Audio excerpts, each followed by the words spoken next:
Selamat pagi Bapak Ibu Saudara-saudara yang terkasih dalam nama Tuhan Yesus Kristus.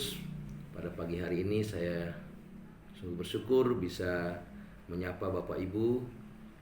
Udara sedikit mendung, tapi kita tetap bersukacita dalam Tuhan. Selama kita ada di dalam bencana pandemi corona, kita harus menjaga jarak sosial dan kita harus tinggal di rumah. Maka saya ingin memberikan sebuah pengajaran berseri yang saya beri judul seri Yesus Mengubah Segalanya. Karena saya tahu segala kehidupan kita, walaupun ada pandemi corona, walaupun ada masalah-masalah besar yang terjadi, Yesus mempunyai kuasa dan Yesus mampu untuk mengubah segalanya dalam kehidupan kita. Bapak Ibu, di dalam seri yang pertama ini saya akan beri judul Berjalan Mengikut Yesus. Tujuan daripada firman Tuhan yang kita renungkan pada hari ini, bagaimana kita berjalan mengikut Yesus, itu supaya kita tahu bahwa walaupun Yesus sudah mengubah segalanya, walaupun Yesus sudah mengubah identitas kita menjadi anak Tuhan, walaupun Yesus sudah memberikan kepada kita kehidupan yang baru, tapi Yesus juga merindukan ada respon kita untuk mengikut Dia. Mengikut Dia itu merupakan respon ucapan syukur kita atas apa yang Yesus sudah lakukan. Saya dasarkan berjalan mengikut Yesus ini dari Matius 16 ayat 24 sampai 28. Firman Tuhan berkata, lalu Yesus berkata kepada murid-muridnya, setiap orang yang mau mengikut aku, ia harus menyangkal dirinya dan memikul salibnya dan mengikut aku. Karena barang siapa mau menyelamatkan nyawanya, ia kehilangan nyawanya. Tapi barang siapa kehilangan nyawanya karena aku, ia akan memperolehnya. Apa gunanya seorang memperoleh seluruh dunia ini tapi kehilangan nyawanya? Dan apa yang dapat diberikannya sebagai ganti nyawanya? Sebab anak manusia akan datang dalam kemuliaan Bapanya, diiringi malaikat-malaikatnya. Pada waktu itu ia akan membalas setiap orang menurut perbuatannya. Aku berkata kepadamu, sesungguhnya di antara kamu yang hadir di sini ada yang tidak akan mati sebelum mereka melihat anak manusia datang sebagai raja dalam kerajaannya. Bapak Ibu Saudara sekalian, kitab Matius 16 ayat 24 sampai 28 ini latar belakangi di mana Yesus bertanya kepada murid-muridnya, siapakah Dia? Yesus berkata, menurut kamu siapakah aku ini? Petrus tidak suka mendengar bahwa Yesus itu akan mati karena dia berpikir bahwa dia mengikut Yesus dan dia ingin Yesus tetap bersama-sama dengan dia. Dan dia sungguh-sungguh ingin supaya kerajaan Yesus Kristus sebagai Raja dan kerajaan Allah itu benar-benar didirikan di bumi ini. Ini sebenarnya konsep seluruh manusia. Kita mengikut Yesus, kita ingin Yesus itu menjadi besar dan Yesus itu menjadi pemimpin kita dan tidak ada yang bisa menandingi Dia, kira-kira begitu. Manusia kalau mengikut Yesus atau mengikut Tuhan, ada begitu banyak keberadaan manusia itu yang salah konsep. Kebanyakan kita kalau mau mengikut Yesus ingin, ya aku mau mengikut Yesus tapi tidak mau menderita atau tidak mau membayar harga apapun yang diminta Yesus itu. Yang penting aku diberkati oleh Tuhan. Saya tidak mau menderita untuk mengikut Dia. Kebanyakan orang begitu ya. Aku mau ikut Yesus, bahkan bernyanyi, aku mau iring Yesus, tapi tak mau diganggu kehidupanku. Artinya aku mau iring Yesus, tapi kalau bisa Yesus itu beberapa sisi kehidupan saya tidak boleh Dia campur. Kira-kira gitu ya. Kalau aku berbisnis ya sesuka hatiku, ya tidak perlu Yesus campurlah. Kalau aku pacaran sesuka hatiku, kalau aku berkeluarga bagaimana hubunganku, bagaimana aku mendidik anakku sesuka hatiku, kalau aku sakit hati tidak perlu aku mengampuni orang lain sesuka hatiku. Itu adalah keberadaan manusia, nggak mau menderita. Dia hanya mau ikut Yesus supaya Yesus itu memberkati dia, mengubahkan dia. Tapi kalau diminta harga yang harus dibayar, pada umumnya tidak mau. Kita tidak ingin Yesus ikut campur dalam berbagai segi kehidupan kita, ya. Perhatikan perikop ini bukan berbicara mengenai keselamatan lagi. Ini respon terhadap keselamatan. Bagaimana kita bisa mengikut Yesus? Bagaimana kita bisa menjadi murid Yesus? Ya. Kalau engkau mengatakan aku mau mengikut engkau harus melakukan dua hal ini. Itu yang Yesus mau sampaikan hari ini kepada kita. Yang pertama, kita harus dapat mematikan keakuan kita, keegoan kita, dan mengikut Yesus, mengikut kehendaknya setiap hari. Ya. Saya tidak tahu pagi ini Bapak Ibu sudah renungan pagi atau belum, tapi mungkin lewat kebenaran firman Tuhan yang kita dengarkan ini, kita bisa merenungkan kebaikan Tuhan. Ini keputusan yang kita ambil dengan kesungguhan hati kita yang terdalam, bukan karena dipaksa, bukan karena kot Bapak Pendeta. Ya.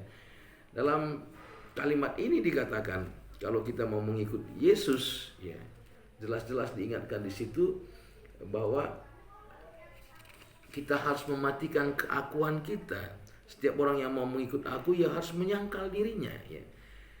Kalimat ini adalah kalimat present imperatif, artinya mematikan keakuan kita itu dan tetap mengikut Yesus itu sebuah perintah supaya ini menjadi gaya kehidupan kita dari hari ke hari. Gaya kehidupan, bukan hanya sekedar pengetahuan. Oke, saya tahu bahwa kalau mengikut Yesus itu aku harus mematikan keakuanku, harus menyangkal diri. Tapi ini gaya kehidupan sampai kita semakin segambar dan serupa dengan Yesus. Bapak Ibu saudara sekalian, memang mematikan itu tidak gampang, ya. Ya.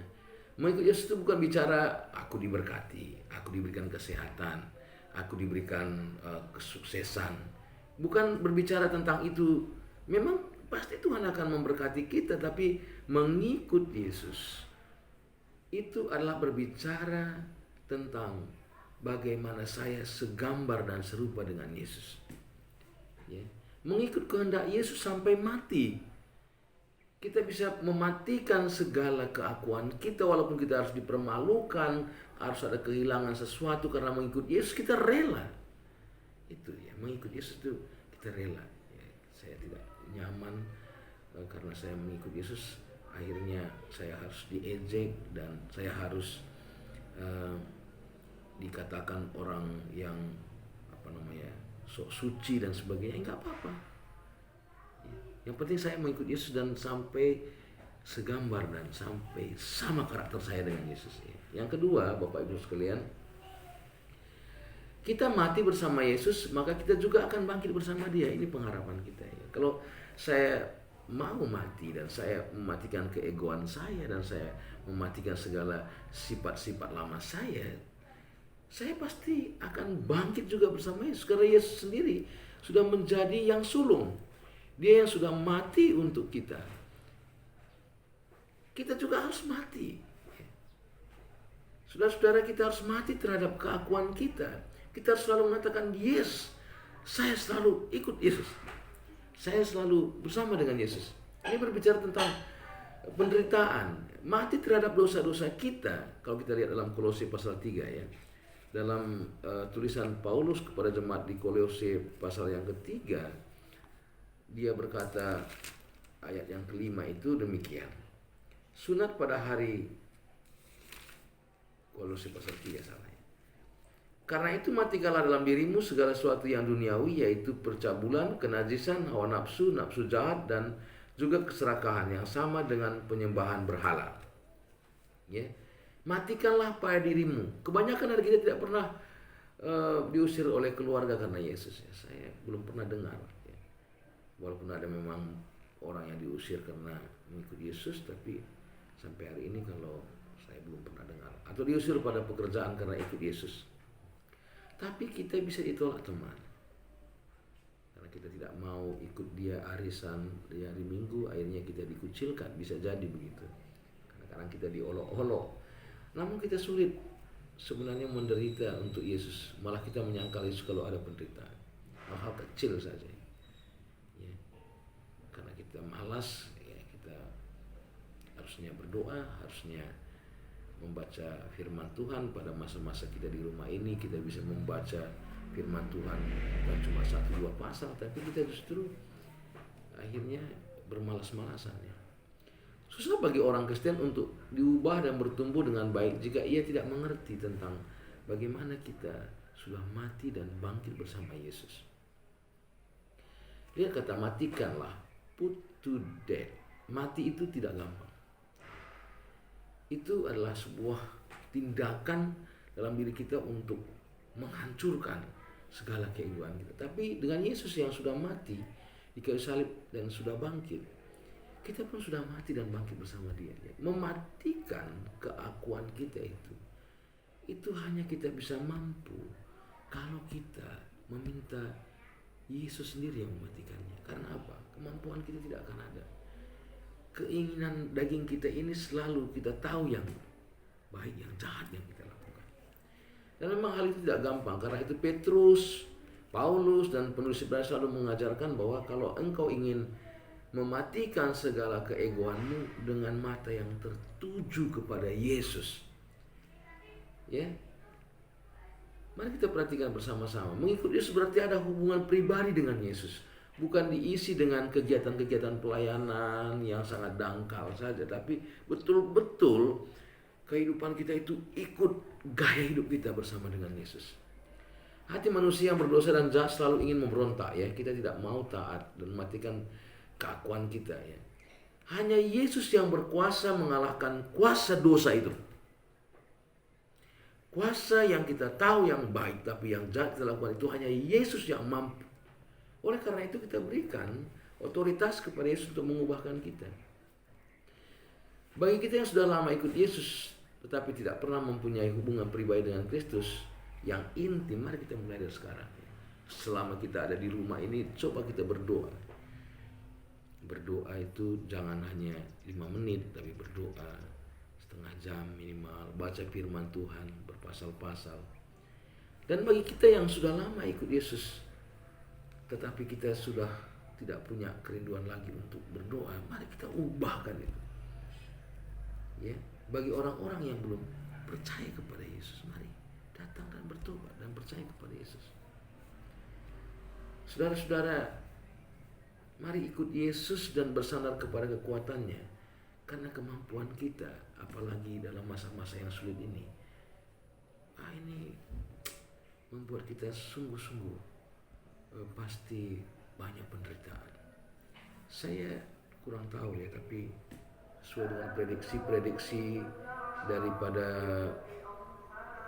orang-orang yang ahli, pagi saya baca prediksi BIN, kemungkinan COVID ini ada kasus untuk COVID-19 ini di bulan Juli akhir sampai 100-an ribu lebih. Ini mengingatkan kepada saya bahwa ini tidak akan